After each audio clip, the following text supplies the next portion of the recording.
ನಾನು ಮಾಡ್ಲಾ? ನಾನು ಮಾಡ್ತೀನಿ. ನನ್ನ ಲೈಫಲ್ಲಿ ನಾನು ಯಾವತ್ತೂ ಕೇಕ್ ಮಾಡಿಲ್ಲ. ತುಂಬ ಖುಷಿ ಆಗ್ತಾ ಇದೆ, ಇವತ್ತು ಮಾಡ್ತಾ ಇದ್ದೀನಿ. ಕ್ಲೀನಾಗಿ ಎಳಿಬೇಕು. ಮಧ್ಯೆ ಸ್ಪ್ರೆಡ್ ಮಾಡಿ ಕ್ಲೀನಾಗಿ ಎಳಿಬೋದು. ಕ್ರೀಮಿಂಗ್ ಕೊಟ್ಟಿದ್ದೀರಾ? ಕ್ರೀಮಿಂಗ್ ಕೊಟ್ಟಾದ್ಮೇಲೆ ಒಂದ್ಸಲಿ ಈ ರೀತಿ ಎಳ್ಬಿಡ್ಬೇಕು. ಎಲ್ಲ ಸಮ ಮಾಡ್ಕೊಳ್ಬೇಕು. ಕ್ರೀಮಿಂಗ್ ಮಾಡಿದ್ಮೇಲೆ ಈ ರೀತಿ ಇಡ್ತೀವಿ. ಓಕೆ. ಮೇಲ್ಗಡೆ ಬೇಸ್ ಇವಾಗ ರೆಡಿ ಇದೆ. ಇವಾಗ ನೆಕ್ಸ್ಟ್ ಏನು ಮಾಡ್ತೀವಿ ಅಂದರೆ ಹನಿ ಹಾಕೋತೀವಿ. ಡಿಪ್ ಮಾಡಿಕೊಂಡು ಸ್ವಲ್ಪ ಇಲ್ಲಿ ಮೇಲ್ಗಡೆ ಲೇಯರ್ ಕೊಟ್ಕೊಂಡ್ರೆ ಏನಾಗುತ್ತೆ ಅಂದರೆ ಕ್ರೀಮ್ಗೆ ನಿಮಗೆ ಸಪೋರ್ಟಿಂಗ್ ಸಿಗುತ್ತೆ. Just repeat. ಇವಾಗ ಏನು ಮಾಡ್ತೀವಿ ಅಂದರೆ ಕೇಕ್ ಬೇಸ್ ಇದೆ. ಓಕೆ, ಮಾಡ್ಕೊಂಡು ಇಟ್ಕೊಂಡಿದ್ದಾರೆ. ಹೌದು, ರೆಡಿ ಮಾಡಿ ಇಟ್ಕೊಂಡಿದ್ದೀವಿ. ಇದೇನಿಲ್ಲ, ಜಸ್ಟ್ ರಟ್ ಇರುತ್ತೆ.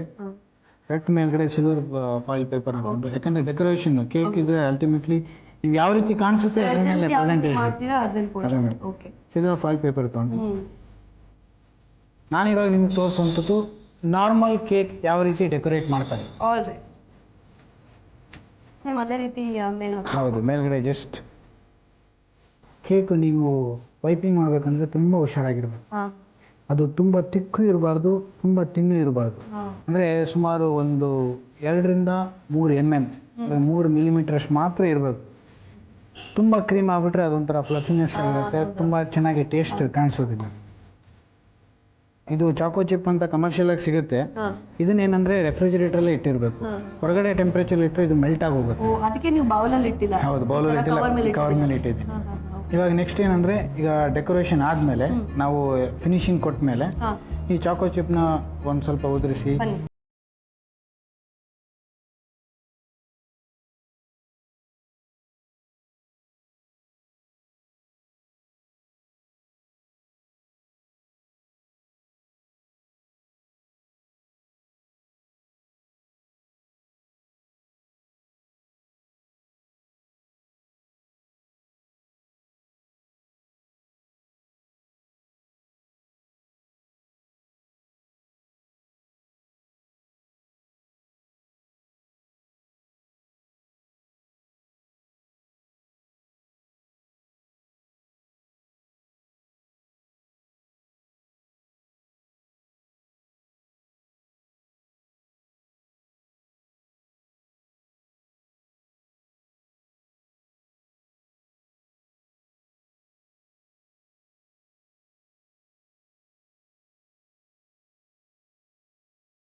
ಬೇಸ್ನ ತೆಗಿಬೇಕು.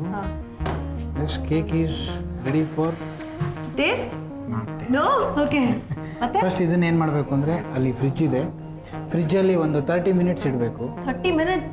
ಓ, ಎಷ್ಟೊತ್ತು ವೇಟ್ ಮಾಡಬೇಕು ನಾನು ಟೇಸ್ಟ್ ಮಾಡೋದಕ್ಕೆ? ಎನಿವೇಸ್, ಬನ್ನಿ ಇಡೋಣ.